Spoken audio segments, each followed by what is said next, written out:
Salut tout le monde. Aujourd'hui je voulais vous parler dans cette vidéo concernant les économies.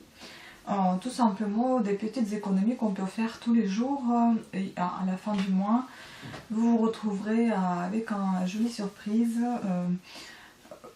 pouvoir en bénéficier à votre guise. Bon, je crois que j'ai un petit souci avec ma lumière. Tu vas venir ou pas? Voilà. Donc, c'est pas une blague, non. On va faire des économies avec ça. Plus évidemment le compte en banque. Bon. Je ne sais pas si j'avais déjà parlé de ça, mais en tout cas j'en ai déjà parlé sur Facebook, ça c'est sûr. J'avais trouvé cette petite chose là sur internet. C'est-à-dire, c'est un défi de 52 semaines. C'est drôle quand on transforme tout ça en jeu et ça va plus vite à économiser. Donc, c'est-à-dire qu'en 52 semaines, vous devez mettre de côté à chaque fois par semaine, en commençant par 1 euro, ainsi de suite 1 euro de plus. Donc, c'est-à-dire la première semaine 1 euro, deuxième 2 euros, troisième 3 euros, quatrième 4 euros, cinquième 5, etc. C'est-à-dire qu'au bout de 13 semaines, vous vous retrouvez avec 91 euros dans votre tirelire. Au bout de 26 semaines, vous vous retrouvez avec 361 euros, ça fait du bien. Au bout de 39e semaine, vous vous retrouvez avec 780 et donc à la fin de l'année, je crois que ça fait l'année 52 semaines, vous vous retrouvez avec 1378 euros. Pourquoi pas les dépenser ensuite pour vos vacances? C'est une très bonne idée et je pense que c'est faisable. C'est vrai que c'est à la fin ça arrive difficile de mettre de côté 40 euros, ensuite 41, etc. par semaine, mais bon, on peut toujours essayer. C'est-à-dire que je les mets là-dedans, et là déjà un petit peu, pas mal. J'ai commencé le 20 février, je suis déjà au 12 avril, 55 euros déjà, c'est pas mal. Surtout que ça vous fait rien d'en mettre un petit peu à chaque fois. Ça c'est une première chose, toute simple, c'est un petit défi, quelqu'un qui veut le faire, elle le fait, quelqu'un qui veut pas le faire, elle le fait pas.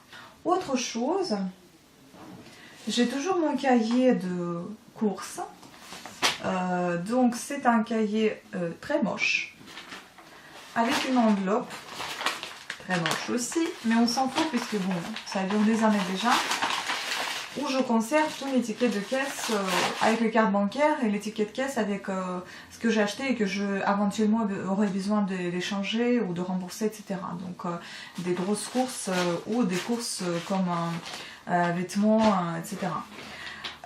Donc, et le cahier il se présente comme ça, un simple cahier rouge tout moche. Donc j'ai divisé en parties. C'est-à-dire, bon vous n'allez pas voir en détail, c'est pas la peine, c'est-à-dire, il y a la date, il y a quoi? Les dépenses de nature, donc sur appartement, téléphone, internet, donc toutes les factures en fait, ici. Et puis là, j'ai les dépenses différentes comme, là c'est des dépenses importantes, donc les factures, etc. Des dépenses moins importantes, mais qui peuvent venir comme médecin, pharmacie, etc. assez régulièrement. Et donc, enfin suffisamment régulièrement on va dire. Et tout ce qui est loisirs, pharmacie, ou alors des vêtements, enfin voilà, ça rentre dans les loisirs.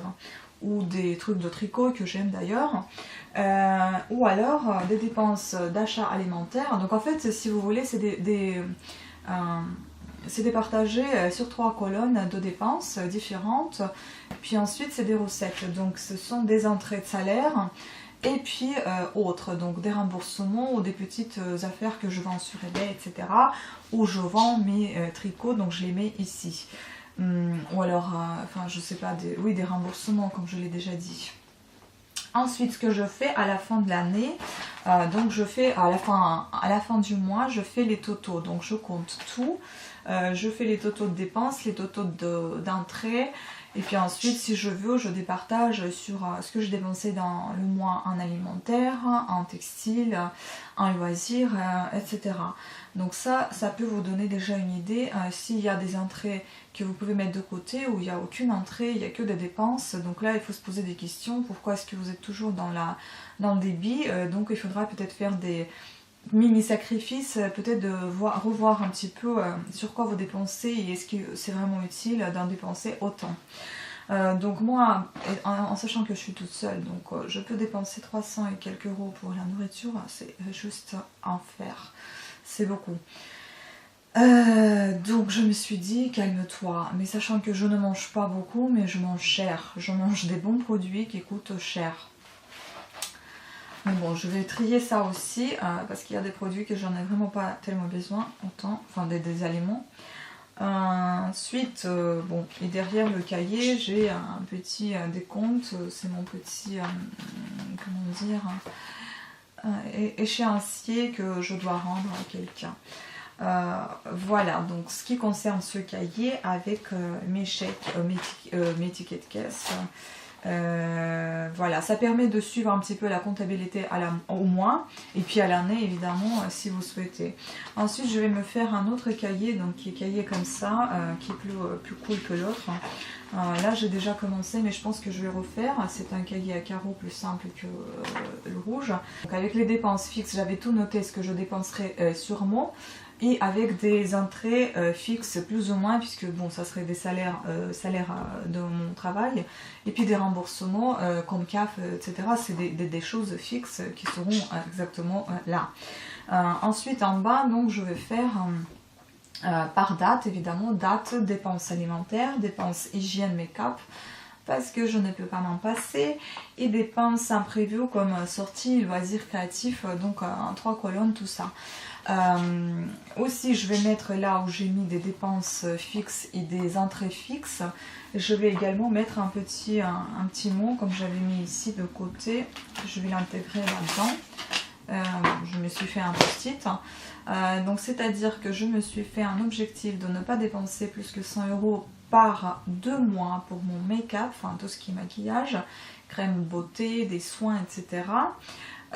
C'est-à-dire que si jamais je ne me suis rien acheté pendant ces 2 mois, c'est pas grave, je suis pas obligée de les dépenser, je pourrais les mettre de côté, pourquoi pas. Ou alors, je pourrais dépenser pas forcément sur du make-up, mais sur des soins comme aller se faire coiffer, aller au spa, aller faire un massage, bref, de se faire plaisir parce qu'on en a aussi besoin. Je pense qu'une fois tous les 2 mois, c'est pas un vrai luxe, c'est à peu près normal. Autour de 50 euros ou 100 euros, on peut se faire un plaisir si vous allez sur les ventes, sur les beautés privées, les ventes beauté privée, je crois que ça s'appelle comme ça. Là, vous pouvez trouver avec des réductions, même aller chez le coiffeur qui coûte 120 euros, vous pouvez aller pour 50, 60, et il vous fera des soins pour les cheveux, il pourra vous couper les cheveux ou alors faire du brushing, ça dépend ce que vous choisirez en fonction de vos envies et puis votre budget. Ainsi, vous pouvez choisir un spa. Moi, j'ai un spa de l'Institut Guinaud, pas loin de chez moi. C'est vrai qu'eux, ils ne proposent pas des offres comme ça sur beauté privée, mais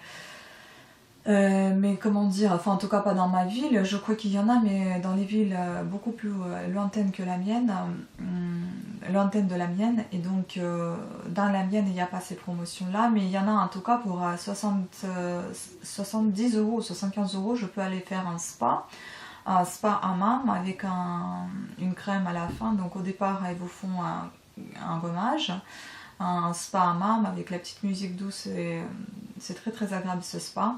Et à la fin, donc, on vous met de la crème sur le corps et on le met tellement bien qu'on se croirait qu'on nous fait un massage alors qu'on m'a dit que c'était pas un massage, mais c'était trop bien. Bref, voilà. Donc, ce qu'on peut ou on peut dépenser si on en a envie, si on n'a pas forcément besoin du maquillage et si on peut se le permettre, évidemment. Après, je me suis mis un alimentaire, ne pas dépenser plus de 200 euros, sans compter évidemment les sorties, parce que les sorties, bon, je ne sors pas souvent, ça sera vraiment une exception. Et concernant donc alimentaire, 200 euros, c'est-à-dire 50 euros par semaine. Bon, après, si vous n'avez pas dépensé 50 euros, mais vous en avez besoin, après, c'est pas grave, vous dépenserez un petit peu plus, admettons 30 euros par semaine, et la suivante, ce sera 70. C'est pas grave, mais si vous mangez moins que vous dépensez, ou alors vous en avez déjà eu des réserves, et vous en faut un tout petit peu plus, un tout petit peu de choses à racheter en plus, il n'est pas nécessaire de dépenser 50 euros, ça vous fera un tout petit peu plus d'économie.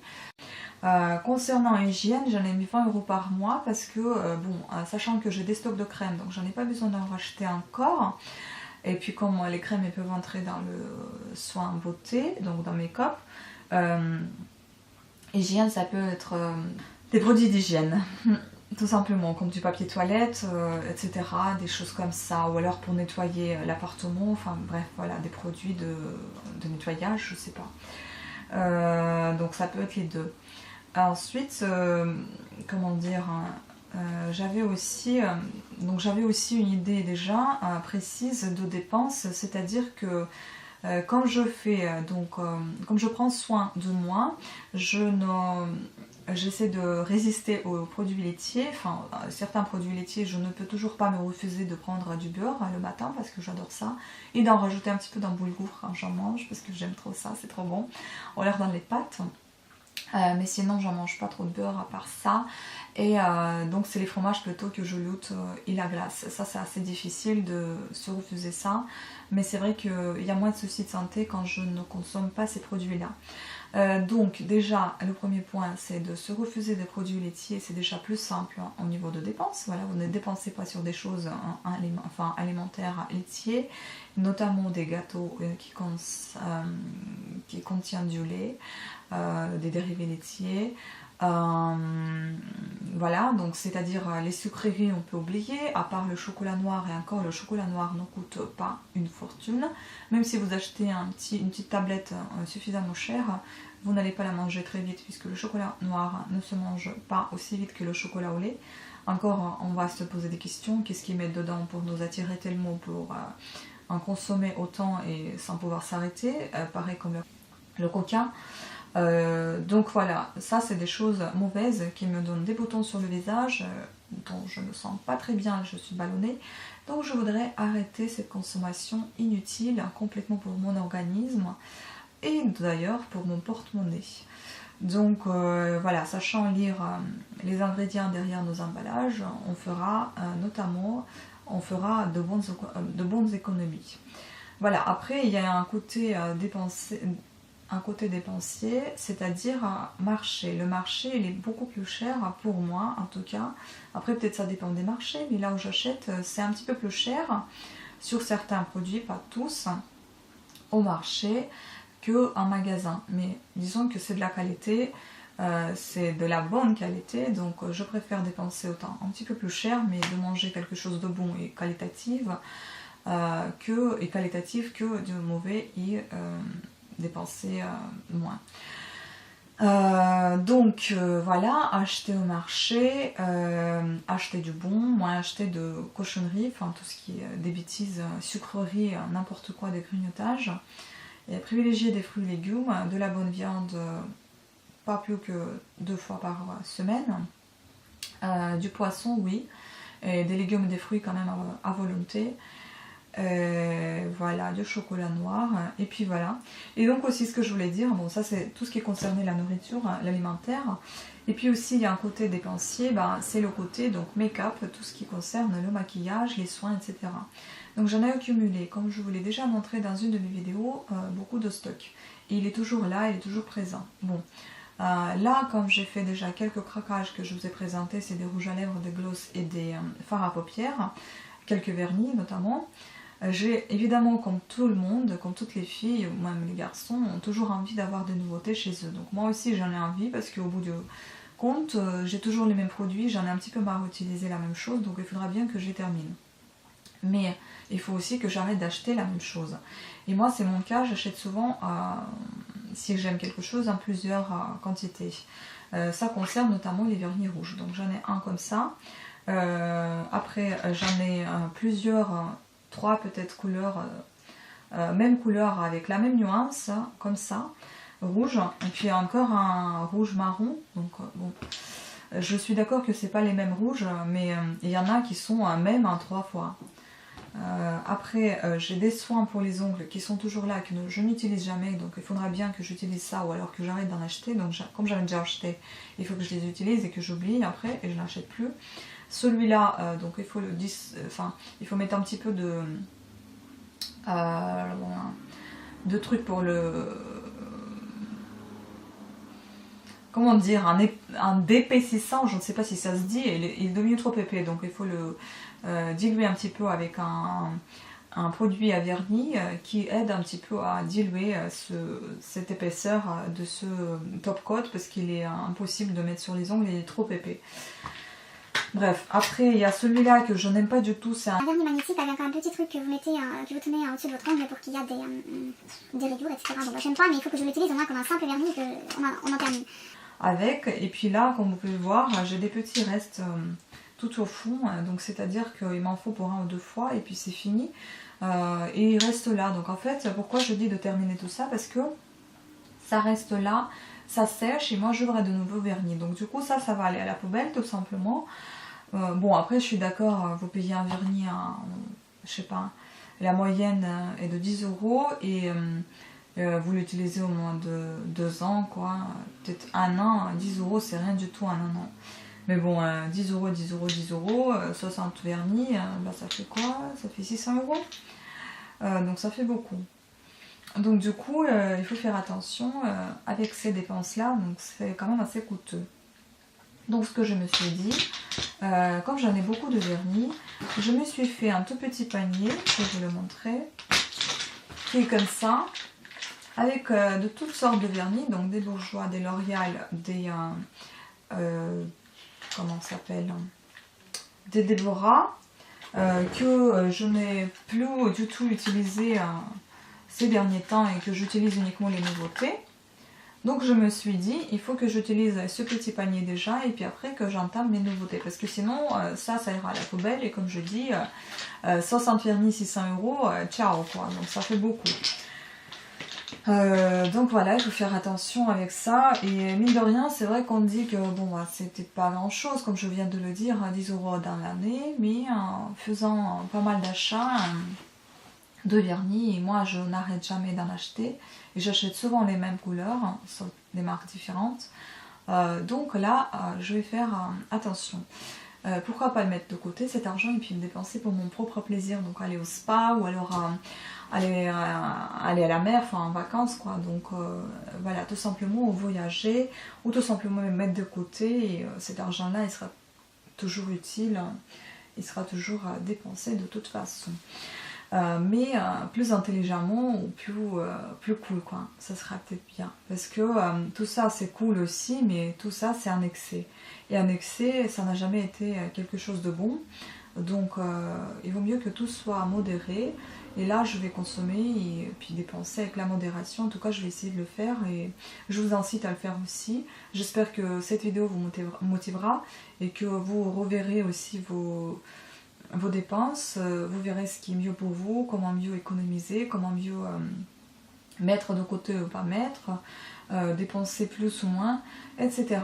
Donc je vous remercie à toutes et à tous d'avoir suivi et de regarder cette petite vidéo.